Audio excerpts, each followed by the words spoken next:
Good day everyone. In this video, we will be talking about kinetics and kinematics of machineries. The topics that I will be discussing to you are the following: the science of mechanism, the difference between mechanism and machines, some terminologies related to the topic, pairs of elements, the four-bar linkage mechanism, and for my students, a problem to be solved as your plates. So before I start, tingnan natin yung branches ng engineering mechanics. For mechanical engineering students and mechanical engineering technology students, ito yung mga pagdadaanan yung mga subject, no, sa engineering mechanics. So engineering mechanics is divided into three categories. We have the mechanics of rigid bodies, mechanics of deformable bodies, and the mechanics of fluid. So itong mechanics of deformable bodies is this is a 3-unit subject na iti-take up nyo. Pati itong mechanics of fluid, or yung sa description natin, ito yung fluid mechanics. Ito yung mechanics of rigid bodies is also divided into two parts. We have the statics and dynamics. So statics deals with forces and effects while acting on bodies at rest, while yung dynamics is in motion. And dito tayo under ng dynamics, yung kinetics and kinematics. So kinetics takes into account the effect of forces responsible for motion, while yung kinematics doesn't take into account the effect of forces. Okay? Kumbaga dito sa kinematics, fully motion lang yung discussion dito. While the kinetics, involved na yung forces responsible for motion. No? So ito yung subject natin. Okay? So the science of mechanism.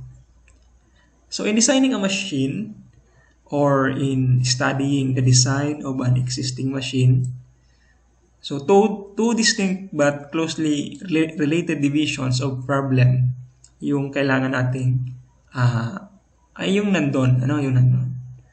Yung first is machine parts must be so proportioned and so related to one another that each has the proper motion. And yung second, each part must be adapted to withstand the forces imposed upon it. So yan yung dalawang bagay na kailangan natin i-consider in designing a machine. Yung motion, so sa motion, dyan napapasok yung dimension ng mga parts natin. And sa pangalawa, each part must be adapted to withstand the forces. So, sa pangalawang part in designing a machine, so i-consider din natin yung strength ng parts na dinidesign natin. So, the science of mechanism divided into two parts. So, we have, yun yung sinabi ko kanina. Yung isa, ang tawag doon is pure mechanism or kinematics of machines. While yung pangalawa, yung kino-consider natin yung forces na i-impose natin doon sa dinidesign nating machine parts, yun yung constructive mechanism or machine design. Okay? So pure mechanism, sabi dito, treats of the motion and forms of the parts of a machine and the manner of supporting and guiding them.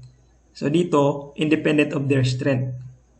We're not after the strength of the material, but rather the dimensions, so that it can give the proper motion that we desire. While constructive mechanism naman, so dito napapasok yung calculation natin ng forces acting on different parts of the machine. So usually, sa mga calculation na ito, yun na yung strength and strength of materials and yung forces na nag-act doon sa parts it can give internal resistance which is called stress. So, dito sa constructive mechanism or machine design, sa calculation, laging involve yung stress. So, the selection of materials on the basis of strength, durability, and other physical properties in order to withstand these forces. So, yung calculation na ito, it can gives the kung ano ba yung dapat na physical properties ng material na gagamitin natin para ma-withstand niya yung mga forces na i-impose dun sa machine parts na dinidesign natin. Okay? So, yan yung dalawang part ng science of mechanism for designing a machine or machine parts or machine elements. But ano ba yung machine? Ano ba yung definition ng machine? So sabi dito, combination of resistant bodies. So pag sinabing resistant bodies, kaya niyang i-resist yung deformation na given by the force na pig-impose sa kanya. Resistant bodies. So arranged that by the means of the mechanical forces of nature can be compelled to produce some effect or work. Okay? So yung machine can produce some effect or work accompanied with certain determinate motion. So yan yung machine. Okay, so yung mechanism naman, so a combination of rigid bodies, rigid bodies din, parang resistant bodies din. So same ng machine, so arranged that the motion of one compels the motion of the others. So dito sa mechanism,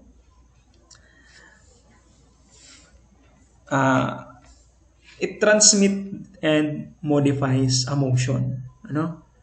For example, from a rotating motion, yung mechanism can convert it to a reciprocating or oscillation na motion. Another example ng mechanism is yung from rotation, converting it to rotation but with higher or lower speed, such as yung chain and sprocket sa mga mountain bike natin, di ba? So mechanism yon. Kasi by changing the sprockets, pwedeng ma-change or ma-alter yung speed ng wheel.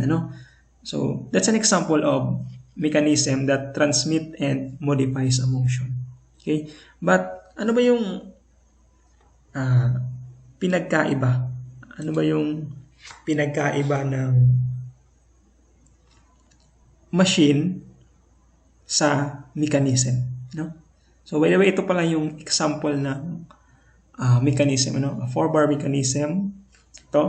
This is a FourBar mechanism kasi meron siyang 4 na link. 1, 2, 3, 4. And yan. Ito. Mechanism din ito. So once na mag-rotate itong crank, connected dito sa connecting rod natin, this piston can be moved or can be reciprocate from the cylinder. So yan yung example ng mechanism. But what is the difference between mechanism and machine? Okay. So, yung mechanism, wala siyang work, no? Wala siyang output or wala siyang work.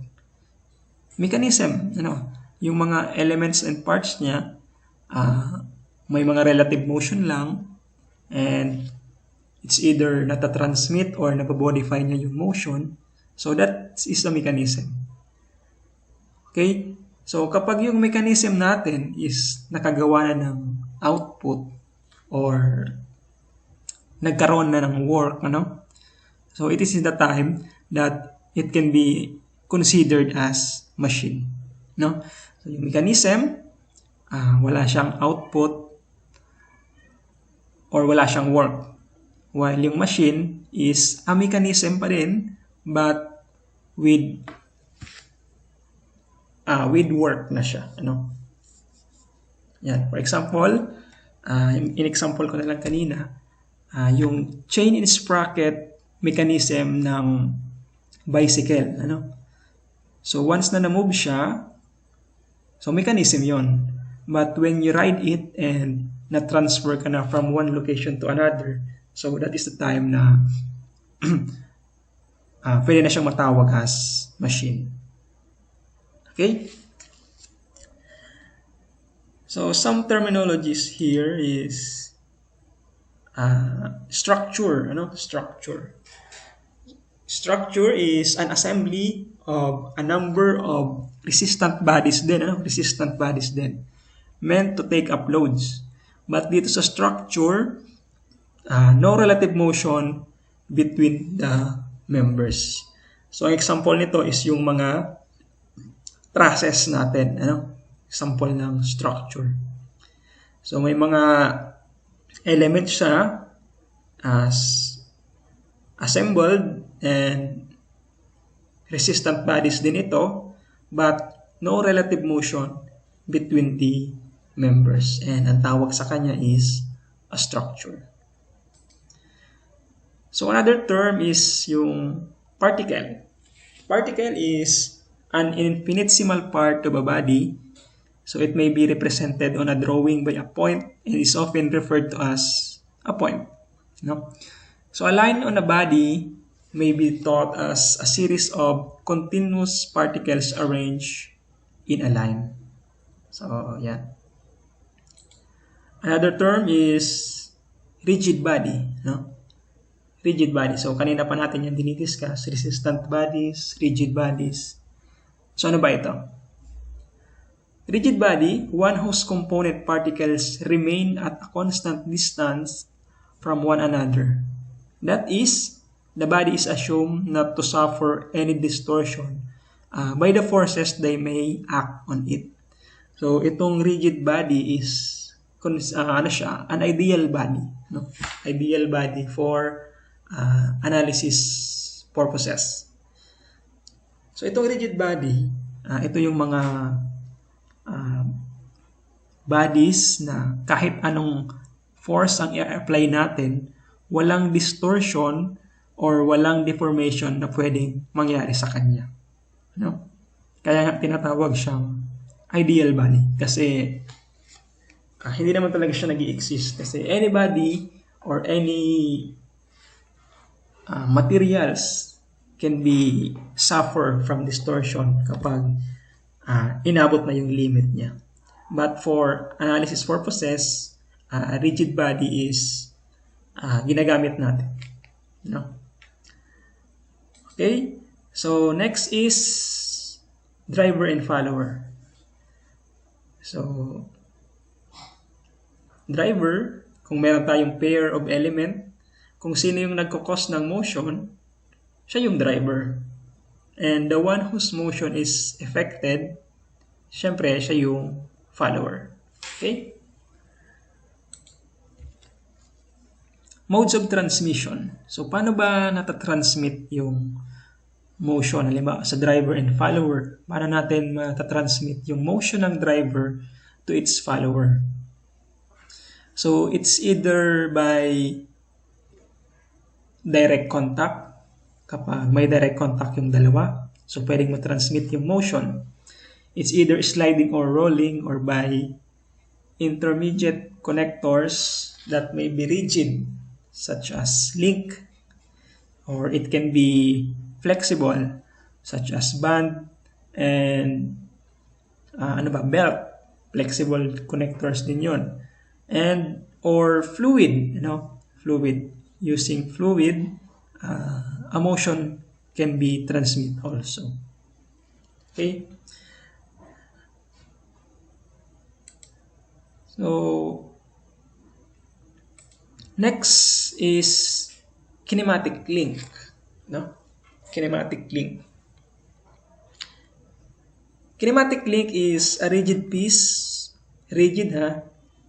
or non-elastic substance which serves to transmit force from one piece to another or to cause or control motion. So link, kinematic link. So meron tayong types of links, So we have rigid link, Rigid link.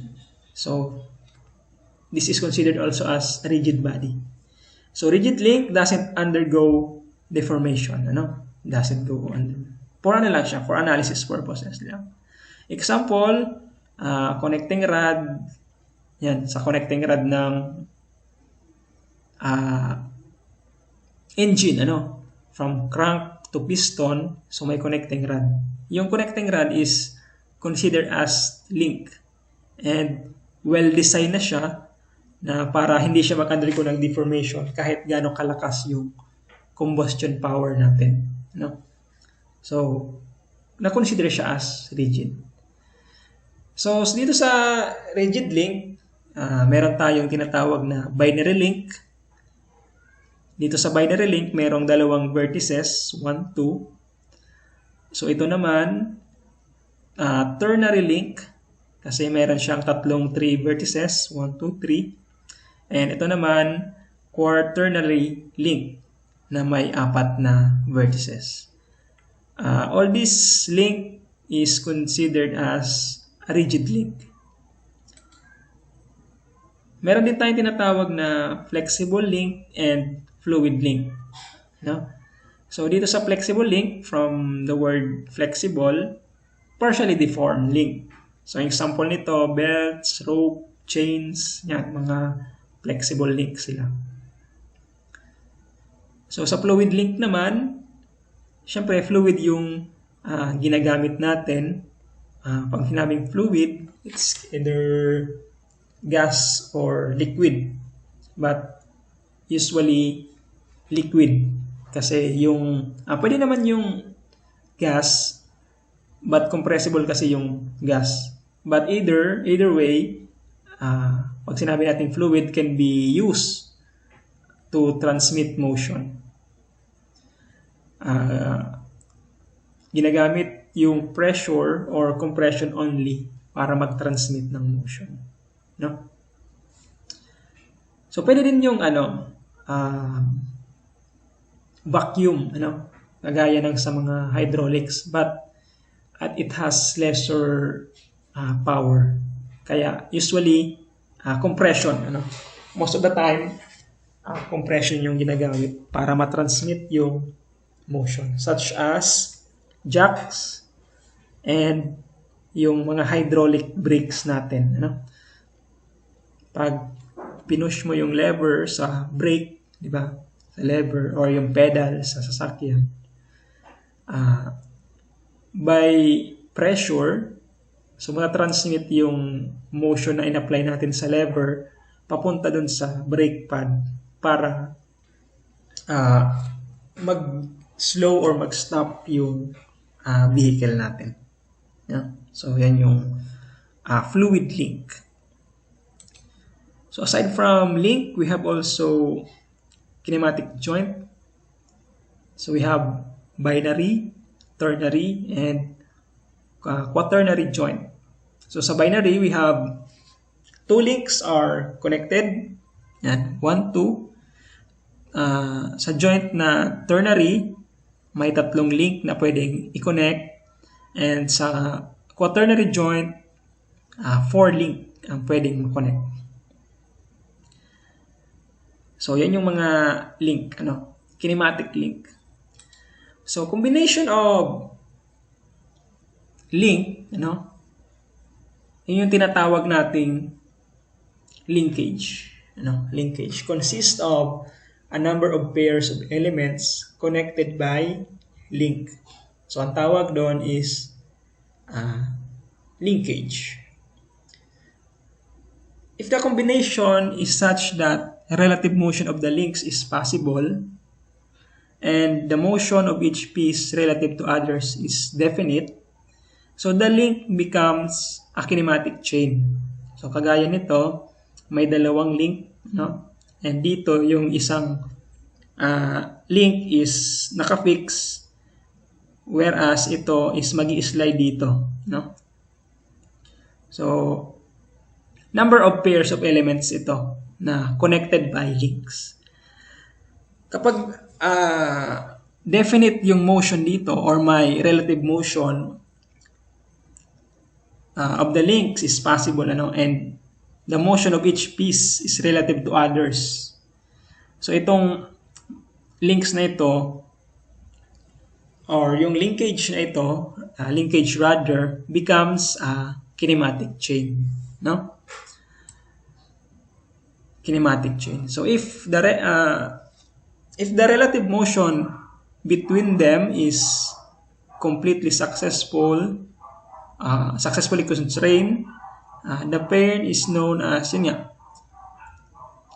kinematic chain. Kinematic chain. But if one of the link of kinematic chain is fixed, then the chain becomes a mechanism. Okay, so dito may fixed pivot, ito yung fixed pivot. Kapag naka-fix siya, kapag nag-rotate itong link na ito, so ito mapupush doon. So yung kinematic chain na yon, magiging na siyang mechanism. Okay? And yung mechanism na yon, kapag nagkaroon siya ng output or work, so it becomes a machine. Okay? So from a link, combination of link is linkage. Kapag may relative motion between those link, yung linkage become a kinematic chain. And kapag sa kinematic chain, meron tayong phoenix na isang part, so that kinematic chain become a mechanism. And kapag yung mechanism na yon is may output na or work, so ang tawag na sa kanya is machine. From link to linkage to kinematic chain becomes a mechanism, and kapag may output na, it becomes a machine. Okay? Okay, so kinematic pairs according to the relative motion. So pairs, pag sinabi nating pairs, dalawang element yan. So we have sliding pair. So this is an example of sliding pair, no? So itong part na ito is may hollow siya, which is nakafix yung isang element. So wala naman ibang motion na pwedeng mangyari dito, is sliding pair lang, no? Sliding pair lang. Sliding lang. Sliding motion lang. Kagaya nito, may hole siya na yung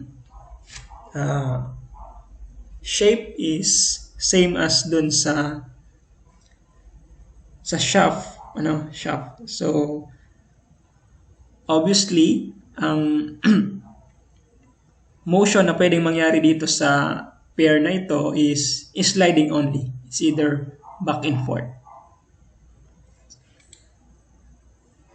Next is turning or revolving pair. So kagaya nito, this is a shaft inside a circular hole, and yung shaft is colored. So meaning, may color dito, may color dito. So yung shaft natin hindi pwedeng mag-slide. But it can turn or rotate inside this circular hole. So that pair is turning or revolving pair.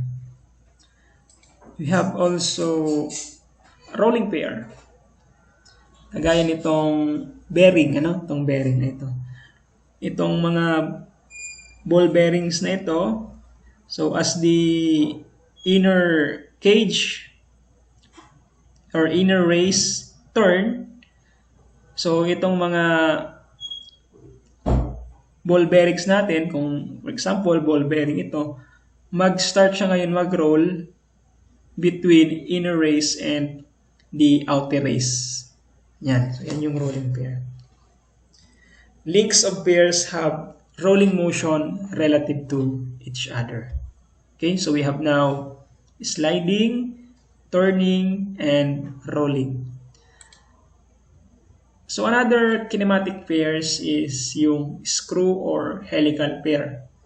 So dito, yung pair, nag-i-slide siya at the same time nag-turn or nag-iikot.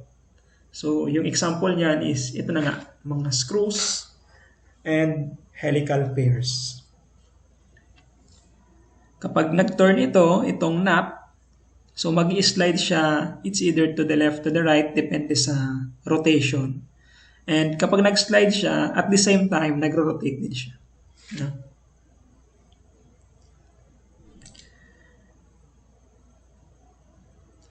And last, yung spherical pair. No? So yung joint na ito is form of a sphere, turns inside a fixed link.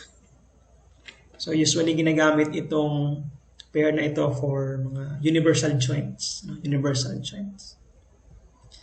So that's the 5 kinematic pairs according to the relative motion. We have sliding, turning, rolling, ano ba yung isa? Yung helical, yung helical and screw, and last yung spherical pair. We have also kinematic pairs according to type of contact. We have lower pair. So sa lower pair, the joint by which two members are connected has surface area, surface contact. Surface contact. Kapag yung dalawang pair natin is may surface contact, ang tawag sa kanya is lower pair. Kapag hindi, higher pair, higher pair. The contact between the pairing elements takes place at a point or along a line. So kagaya nitong come and follower. So yung contact nila is line, line, dito lang. Line lang. So ang tawag sa pairs of element na ito is higher pair. Pati yung spar gears, yung contact between teeth is along a line lang. So ang tawag sa kanila is higher pair. Okay? So at this time, I want to introduce to you the FourBar linkage. The FourBar linkage. So ito yung mechanism na I want to discuss to you first kasi the FourBar linkage is one of the simplest form of mechanism. So sinabi natin FourBar linkage, typographical. FourBar linkage lang. FourBar linkage. Kasi dito sa linkage na ito, may 4 na link. May 4 na links. Kagaya nito, we have the crank. Dito sa crank, siya yung nagsiserve as driver, while yung rocker naman serve as the follower. And para matransmit yung motion between crank and rocker, meron tayong another link which is called coupler. Coupler. And ito naman frame. serve lang siya or kumbaga fix siya in order to maintain the distance between the pivot of the crank and the rocker. Okay? 4-bar linkage.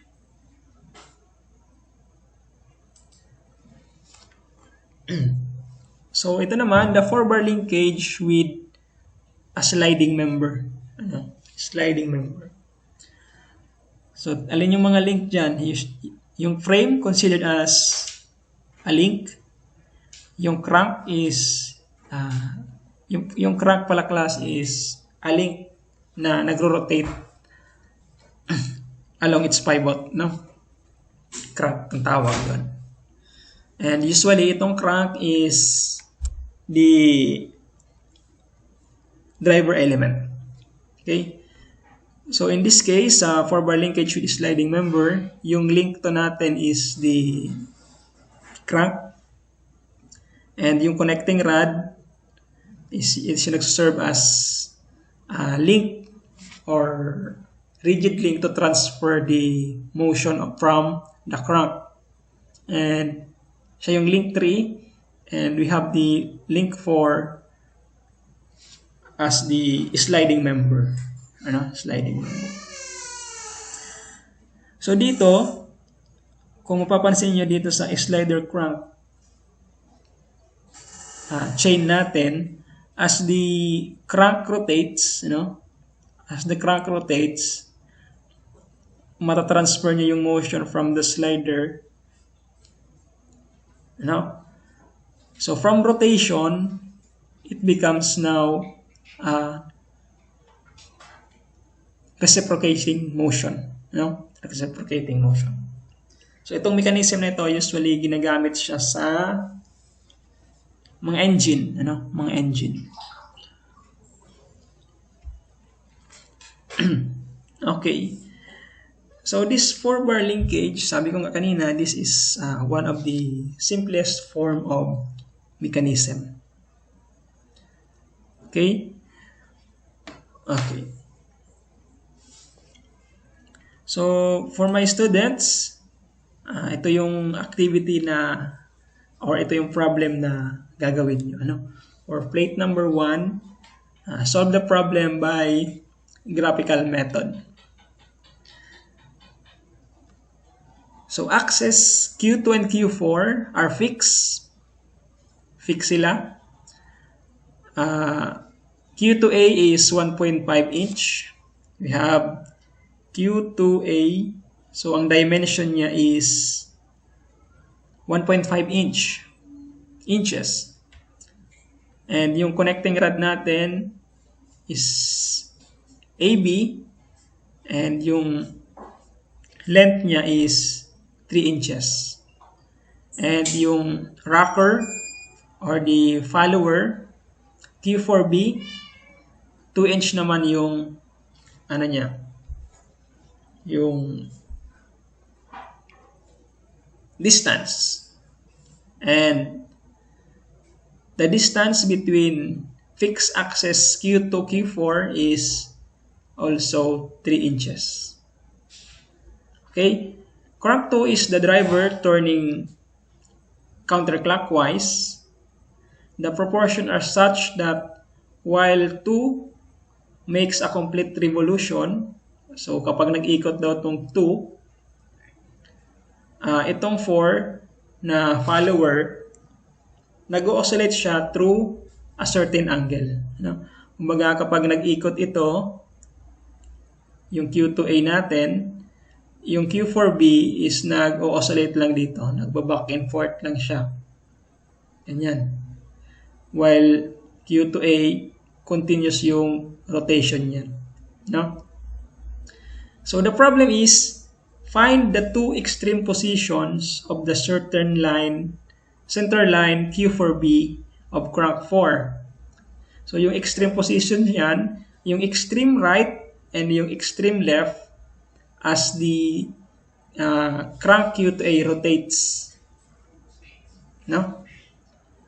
So mahanap nyo siya by graphical method.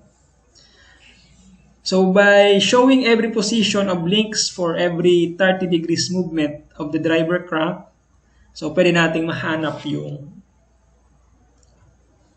extreme positions nitong Q4B. Okay?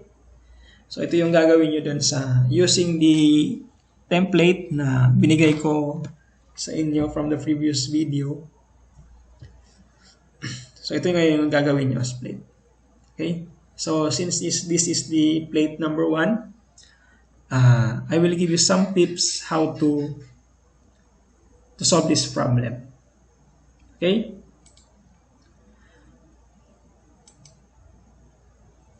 Okay, so for example, ito yung FourBar linkage na isolve natin. Ano? So, ito yung fixed axis. Ano? Fixed axis.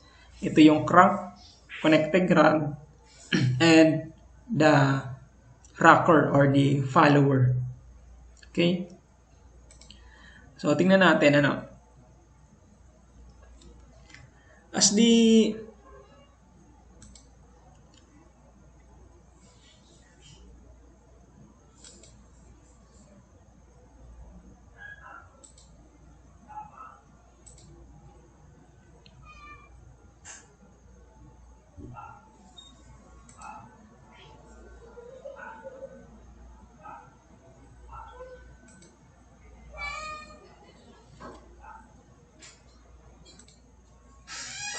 okay, so as the driver crank, mag-rotate siya ng 30 degrees.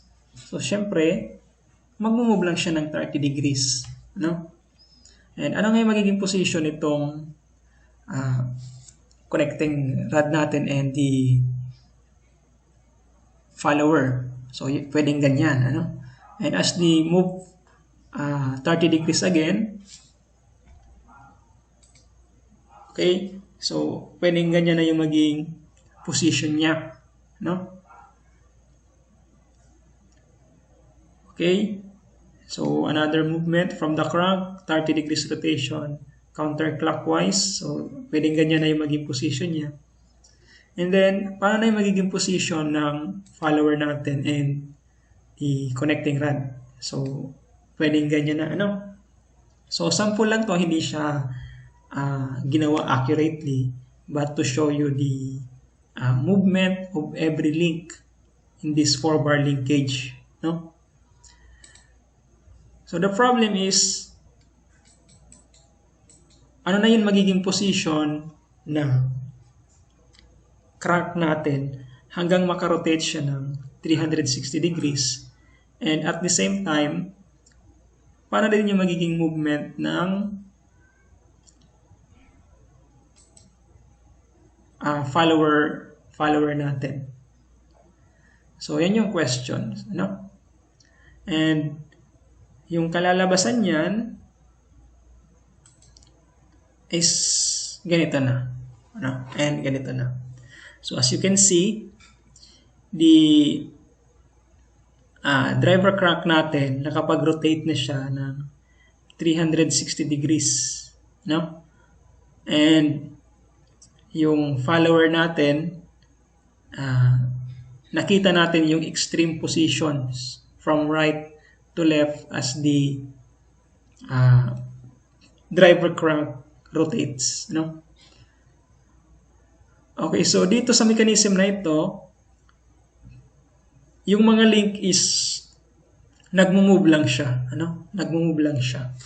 And hindi siya